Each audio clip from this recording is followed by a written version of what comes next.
Hi everyone, সকলকে জানাই নবান্ন উৎসবের শুভেচ্ছা ও অভিনন্দন। আজকে এই দিনটি হচ্ছে আমাদের খুবই special day. It is not উৎসবে আমরা নতুন ধান বাড়িতে নিয়ে যাই কেটে। দেখতে পাচ্ছেন এগুলো হচ্ছে আমাদের জিরা ধান। আর right now I have to cut some rice plants, then I have to bring those rice plants at our house, then I have to thresh those rice and make some powder. And you know, আমরা এই নতুন ধানের যে গুঁড়াটা আছে এই গুঁড়াটা আমরা আমাদের ঠাকুরকে অর্পণ করে থাকি, আমাদের প্রতিমাকে অর্পণ করে থাকি।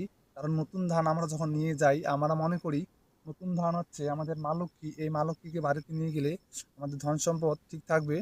আর প্রত্যেক বছর আমরা এই অনুষ্ঠানটি পালিত করে থাকি এবং যারা আমাদের বাবা মা আছে, মা বাবা মারা গেছে, তারা তাদের পিতৃপুরুষদের অর্পণ করে ফল ফলাদি কলা কদলী পূজা করে। পূজা করার মাধ্যমে পূর্বপুরুষদের জানান দেওয়া হয় যে আমরা নতুন নবান্ন উৎসব পালন করতেছি। এই নবান্ন উৎসবে আমরা জাঁকজমকভাবে পালন করি।